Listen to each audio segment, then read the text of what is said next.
بالله من الشيطان الرجيم بسم الله الرحمن الرحيم يا أيها الذين آمنوا إذا نودي للصلاة من يوم الجمعة فاسعوا إلى ذكر الله وذروا البيع ذلكم خير لكم إن كنتم تعلمون فإذا قضيت الصلاة فانتشروا في الأرض وابتغوا من فضل الله واذكروا الله كثيرا لعلكم تفلحون وإذا رأوا تجارة أو لهوا انفضوا إليها وتركوك قائما قل ما عند الله خير من اللهو ومن التجارة والله خير الرازقين۔ اے ایمان والو، جب جمعہ کے دن نماز کے لیے اذان دی جائے تو تم اللہ کے ذکر کی طرف دوڑ پڑو اور خریدنا بیچنا چھوڑ دو، یہ تمہارے لیے بہتر ہے اگر تم جانتے ہو۔ پھر جب نماز پڑھی جا چکے تو تم زمین میں پھیل جاؤ اور اللہ تبارک و تعالیٰ کا رزق تلاش کرو اور اللہ تبارک و تعالیٰ کا کثرت سے ذکر کرو تاکہ تم کامیاب ہو جاؤ۔ اور جب یہ لوگ کوئی تجارت یا لہو و لعب دیکھتے ہیں تو اس کی طرف لپک جاتے ہیں اور آپ کو کھڑا چھوڑ دیتے ہیں۔ آپ فرما دیجئے اللہ تعالیٰ کے پاس جو ہے وہ کھیل کود سے بہتر ہے اور تجارت سے بہتر ہے، اور اللہ تعالیٰ روزی دینے والوں میں سب سے بہترین روزی دینے والا ہے۔ اس سے پہلے والی آیات میں قل یا ایھا الذین ھادوا ان زعمتم انکم اولیاء والی آیت میں یہودیوں کا ایک دعویٰ تھا کہ ہم اللہ کے محبوب ہیں، جنت میں ہم ہی داخل ہونے والے ہیں۔ یہودیوں کے اس دعوے کو رد کیا گیا کہ اگر تم اس دعوے میں سچے ہو تو جنت تک پہنچنے کے لیے درمیان میں ایک پل ہے، وہ موت ہے، تو موت کی تمنا کر لو تاکہ دنیا کے جمیلوں سے چھوٹ کر جنت کی آرام والی زندگی میں پہنچ جاؤ۔ تو قرآن مجید کہہ رہا ہے وَلَا يَتَمَنَّوْهُ أَبَدًا بِمَا قَدَّمَتْ أَيْدِيهِمْ، یہ لوگ کبھی بھی اس کا دعویٰ نہیں کریں گے۔ اور جب یہ آیتیں اتری اس وقت ابھی کوئی یہودی ایسا نہیں تھا کہ جس نے موت کی فوراً تمنا کی ہو کہ ٹھیک ہے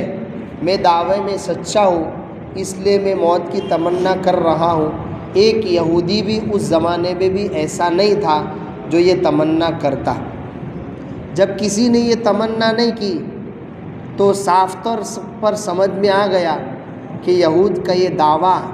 کہ جنت ہماری جاگیر ہے اور جنت میں ہمارے سوا کوئی داخل ہی نہیں ہوگا، یہ ان کا دعویٰ جھوٹا ہے۔ وَلَا يَتَمَنَّوْهُ أَبَدًا بِمَا قَدَّمَتْ أَيْدِيهِمْ۔ اب یہاں ایک چھوٹی سی بات ہے کہ اللہ تعالیٰ نے کہا کہ اگر تم اپنے دعوے میں سچے ہو تو موت کی تمنا کر لو۔ یہاں موت کی تمنا کرنا یہ یہودیوں کے لیے چیلنج تھا تاکہ ان کا دعویٰ رد کیا جا سکے۔ یہاں مقصد یہ ہے کہ یہود کو ایک چیلنج کیا جا رہا ہے کہ تم اپنے دعوے میں سچے ہو تو موت کی تمنا کر لو۔ اس لیے حدیثوں میں جو آیا ہے وہ اپنی جگہ بالکل درست ہے، وہ قرآن مجید کے اس آیت کریمہ کے خلاف نہیں ہے۔ روایت میں یہ آتا ہے، حدیث میں اللہ کے رسول صلی اللہ علیہ وسلم نے کسی بھی انسان کو موت کی تمنا کرنے سے منع کیا۔ موت کی تمنا کرنا کسی انسان کے لیے جائز نہیں ہے کہ کوئی آدمی دنیا سے کنٹال جاوے، دنیا سے پریشان ہو جائے اور موت کی تمنا کر لے، یہ آدمی کے لیے جائز نہیں ہے۔ وہ اپنی جگہ بالکل بات درست ہے۔ یہاں تو یہودیوں کو چیلنج کے طور پر کہا جا رہا تھا تاکہ ان کا دعویٰ رد کیا جا سکے، ان کے دعوے کو غلط ثابت کیا جا سکے، اس لیے یہودیوں سے کہا گیا کہ تم موت کی تمنا کر لو۔ وَلَا يَتَمَنَّهُ أَبَدًا بِمَا قَدَّمَتْ أَيْدِيهِمْ وَاللَّهُ عَلِيمٌ بِالظَّالِمِينَ قُلْ إِنَّ الْمَوْتَ الَّذِي تَفِرُّونَ مِنْهُ، آپ ان سے کہہ دیجئے کہ جس موت سے تم بھاگتے ہو وہ موت تم کو آ کر رہے گی۔ اس میں دوسری بات کل بیان کر دی گئی تھی کہ دنیا میں موت سے ڈرنے والا یہود سے بڑا کوئی طبقہ نہیں ہے۔ سب سے زیادہ اگر موت سے کوئی خوف کھاتا ہو، موت سے کوئی ڈرتا ہو تو وہ یہود کا طبقہ ہے، جیسا کہ مولانا خالد سیف اللہ دامت برکاتہم کے حوالے سے کل برطانیہ کے متعلق بتایا گیا تھا کہ وہ موت سے بھاگنے کے لیے کیسی گاڑی استعمال کرتے ہیں۔ تو جس موت سے تم بھاگتے ہو وہ موت تم کو آ کر رہے گی۔ یہاں دوسرا سوال یہ بھی ہے کہ موت سے تو ہر انسان کو نفرت ہوتی ہے، مسلمان بھی موت سے ڈرتا ہے، تو پھر اس میں یہود کا یہ کہنا کہ جس موت سے تم بھاگتے ہو، موت سے تو ہر آدمی بھاگتا ہے، یہود بھی بھاگتا ہے، نصرانی بھی بھاگتے ہیں، غیر مسلم بھی بھاگتے ہیں، اور مسلمانوں کو بھی موت سے ڈر لگتا ہے، تو پھر یہودیوں کو کہنے کا کیا مطلب کہ جس موت سے تم بھاگتے ہو وہ موت تم کو آ کر رہے گی۔ تو سمجھیے، ایک ہے موت سے بھاگنا، تو موت سے طبعی طور پر یعنی فطری طور پر تو موت سے ہر انسان کو ڈر لگتا ہے، چاہے وہ مومن کیوں نہ ہو، لیکن ایمانی اعتبار سے اور شرعی اعتبار سے مومن موت سے نہیں ڈرتا۔ ایمانی اعتبار سے یعنی مومن کو اس پر ایمان ہے کہ موت آنی ہے اور موت کے بعد اصل زندگی آنے والی ہے، تو اس اعتبار سے کبھی بھی مومن موت سے نہیں ڈرتا، بلکہ موت آنے پر موت کو قبول کرتا ہے۔ یا دنیاوی زندگی میں تو ہر آدمی موت سے ڈرتا رہتا ہے، چاہے مومن ہو یا کافر ہو، یہود ہو یا مسلمان ہو، لیکن جب انسان کا موت کا وقت آتا ہے تو جب فرشتے مومن ہوتا ہے تو اس کے سامنے جنت پیش کرتے ہیں، اللہ کی نعمتیں پیش کرتے ہیں، اللہ تبارک و تعالیٰ نے اس کے اعمال کرنے پر جو ثواب ہے وہ ثواب سامنے کرتے ہیں، تو وہ مسلمان موت کو پسند کرنے لگ جاتا ہے۔ تو اب تک تو یعنی دنیاوی زندگی میں وہ موت کو ناپسند کر رہا تھا، لیکن موت کے وقت جب فرشتوں نے اس کو جنت کی نعمتیں بتائی تو اس کو موت پسند آنے لگ گئی، جبکہ غیر مسلم یہودی ہو یا کوئی اور ہو وہ موت کے وقت اور زیادہ موت کو ناپسند کرنے لگ جاتا ہے، اس لیے کہ جب اس کی موت کا وقت آتا ہے تو فرشتے اس کے سامنے جہنم لاتے ہیں، عذابات لاتے ہیں، اللہ تبارک و تعالیٰ کا غصہ لاتے ہیں، اور جب وہ یہ دیکھتا ہے کہ مرنے کے بعد تو مجھے جہنم میں جانا ہے، مرنے کے بعد مجھے اللہ کا عذاب چکھنا ہے، تو دنیا میں جتنا زیادہ وہ موت سے نہیں ڈرتا تھا اس سے زیادہ اس کو موت سے ڈر موت کے وقت ہونے لگ جاتا ہے۔ اس اعتبار سے گویا مومن موت سے نہیں ڈرتا اور کافر موت سے ڈرتا ہے۔ اس کے بعد جو آیتیں پڑھی گئی، یا ایھا الذین آمنوا اذا نودی للصلاۃ، ان آیات میں سورت کے ختم تک خاص طور پر جمعہ کے متعلق کچھ احکام بیان کیے گئے۔ سب سے پہلی بات تو یہ ہے کہ جمعہ کی نماز جو جمعہ کے دن پڑھی جاتی ہے اور اس دن کو یوم الجمعہ کہتے ہیں، عرب حضرات پہلے یوم الجمعہ کو یوم العروبہ کہتے تھے، پھر سب سے پہلے اس دن یعنی جمعہ کے دن اجتماع ہونے لگا، لوگ اکٹھا ہونے لگے، تو جمعہ بمانا جمع ہونا، اس اعتبار سے اس کو جمعہ کا دن کہا جانے لگا۔ اب یہ جمعہ کا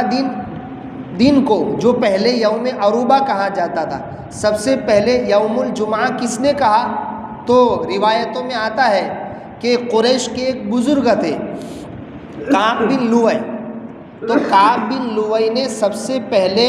جمعہ کا نام یوم الجمعہ رکھا، اس سے پہلے اس کا نام یوم العروبہ تھا۔ دوسری بات، یہ جمعہ کی نماز مکہ ہی میں جب اللہ کے رسول صلی اللہ علیہ وسلم مکہ میں تھے اسی وقت فرض ہو گئی تھی، اسی وقت پڑھنا اس کا فرض قرار دیا گیا تھا۔ لیکن مکہ میں حالات ایسے نہیں تھے کہ تمام صحابہ، تمام مسلمان کعبہ میں جمع ہو کر جمعہ کی نماز ادا کر سکے، اس لیے اللہ کے رسول صلی اللہ علیہ وسلم نے جمعہ کی نماز مکہ میں ادا نہیں فرمائی۔ البتہ اللہ کے رسول صلی اللہ علیہ وسلم اپنی ہجرت سے پہلے کئی صحابہ کو مدینہ کی ہجرت کرا چکے تھے۔ اکثر صحابہ بلکہ سبھی لوگ، کچھ ہی لوگوں کے علاوہ سارے ہی مدینہ کی ہجرت حضور صلی اللہ علیہ وسلم سے پہلے کر چکے تھے، تو وہاں مدینہ میں جمعہ ادا ہوتا تھا۔ چنانچہ سب سے پہلے اسعد بن زرارہ نے یا اللہ کے رسول صلی اللہ علیہ وسلم نے مصعب بن عمیر کو مدینہ میں دعوت کے لیے، دین کی تبلیغ کے لیے بھیجا تھا۔ انہوں نے لوگوں کو جمع کر کے جمعہ کی نماز حضور کی ہجرت سے پہلے پڑھائی تھی۔ اس کے بعد پھر اللہ کے رسول صلی اللہ علیہ وسلم ہجرت کر کے مدینہ تشریف لے گئے۔ مسجد قباء کے بعد پھر ایک مقام پر آپ علیہ الصلاۃ والسلام جہاں پہنچے وہیں جمعہ کی نماز کا وقت آ گیا تھا۔ آپ علیہ الصلاۃ والسلام نے جمعہ کی نماز ادا فرمائی اور خطبہ دیا۔ اس جمعہ کی نماز کے بارے میں یہ کہا جا رہا ہے، اور یہ جو پہلا حکم ہے جو واجبی حکم ہے، فرض والا ہے، یا ایھا الذین آمنوا اذا نودی للصلاۃ من یوم الجمعۃ، یہ ایمان والو جب جمعہ کے دن جمعہ کی اذان کہی جائے تو تم اللہ تبارک و تعالیٰ کے ذکر کی طرف دوڑ پڑو اور بیع کو چھوڑ دو، خرید و فروخت چھوڑ دو۔ ہم سب جانتے ہیں جمعہ کی نماز ہمارے امام اور اسی طرح دیگر جو امام ہیں، امام شافعی رحمۃ اللہ علیہ ہے، امام احمد بن حنبل رحمۃ اللہ علیہ ہے، امام مالک ہے، اور ہمارے امام اعظم ابو حنیفہ رحمۃ اللہ علیہ ہے، جن کی فقہ پر، جن کے مسئلے مسائل پر ہم زندگی گزارتے ہیں، تمام اس بات پر متفق ہے کہ جمعہ ہر شخص پر فرض نہیں ہے، بلکہ جمعہ فرض ہونے کے لیے کچھ نہ کچھ شرائط ہے۔ جیسے ہمارے امام کے یہاں ایک شرط یہ ہے کہ بڑا شہر ہونا چاہیے، یا قصبہ ہونا چاہیے، یا یہ کہ بڑا گاؤں ہونا چاہیے۔ اگر یہ شرط پائی جا رہی ہے تو گویا وہاں کے باشندوں پر، وہاں کے رہنے والوں پر جمعہ فرض ہو جاتا ہے۔ اسی طرح مسافر پر جمعہ فرض نہیں ہے، جو بستی میں رہ رہا ہو، چھوٹی بستی میں رہ رہا ہو، اس پر جمعہ فرض نہیں ہے، معذور پر جمعہ فرض نہیں ہے، اور عورتوں پر جمعہ فرض نہیں ہے۔ تو یہ بہت سارے شرائط ہیں، ان شرائط کو سامنے رکھتے ہوئے جس آدمی پر جمعہ فرض ہو جاتا ہے، جیسے شہر میں رہنے والا اور وہ مسافر بھی نہیں ہے، معذور بھی نہیں ہے، عورت بھی نہیں ہے، ایسے آدمی کے لیے قرآن مجید پہلا حکم یہ بیان کر رہا ہے کہ جب وہاں جمعہ کی اذان کہہ دی جائے فَاسْعَوْا إِلَىٰ ذِكْرِ اللَّهِ، تو اللہ کے ذکر کی طرف دوڑ پڑو اور بیع و شراء چھوڑ دو۔ یہاں اگرچہ بیع و شراء کا لفظ استعمال کیا گیا، یعنی خرید و فروخت، چونکہ عامتاً شہر میں لوگوں کی کمائی کا ذریعہ تجارت ہی ہوتا ہے، خرید و فروخت ہی ہوتا ہے، اس لیے خرید و فروخت کا لفظ استعمال کیا گیا، ورنہ مراد ہر وہ کام ہے جو جمعہ کے ذکر کی طرف مشغول ہونے میں رکاوٹ بن رہا ہو، سونا ہے، کھانا پینا ہے، کہیں جانا ہے، یا کسی اور کام میں مشغول، کھیتی باڑی میں لگنا ہے، ساری چیزیں یہاں مراد ہے۔ ان تمام چیزوں کو چھوڑ کر اللہ تبارک و تعالیٰ کے ذکر کی طرف دوڑ جانا، یہ اس شخص کے لیے جس پر جمعہ فرض ہے یا جو جمعہ ادا کر رہا ہے اس کے لیے واجب اور ضروری ہے۔ اب اللہ کے ذکر سے کیا مراد ہے؟ یہ بات تو سبھی اماموں کے نزدیک متعین ہے کہ اللہ کے ذکر سے مراد ہے اذان۔ اب اللہ کے رسول صلی اللہ علیہ وسلم کے زمانے میں اور آپ کے بعد حضرت عمر کے زمانے میں، یہ حضرت ابو بکر کے زمانے میں، اور حضرت ابو بکر کے بعد حضرت عمر کے زمانے تک ایک اذان ہوتی تھی۔ وہ اذان جو منبر کے سامنے یہ اذان دینے والا کہتا ہے، مائک میں جو اذان ہوتی ہے وہ اذان حضور صلی اللہ علیہ وسلم کے زمانے میں حضرت ابو بکر کے زمانے میں، حضرت عمر کے زمانے میں نہیں تھی۔ اس کے بعد حضرت عثمان رضی اللہ تعالیٰ عنہ کا جب زمانہ آیا تو حضرت عثمان نے دیکھا کہ مسلمانوں کی آبادی بڑھ رہی ہے، دور دور تک مسلمان پھیل رہے ہیں۔ اب ان کے لیے یہ اذان جو منبر کے سامنے کہی جاتی ہے وہ ناکافی ہو رہی ہے، کافی نہیں ہو رہی ہے،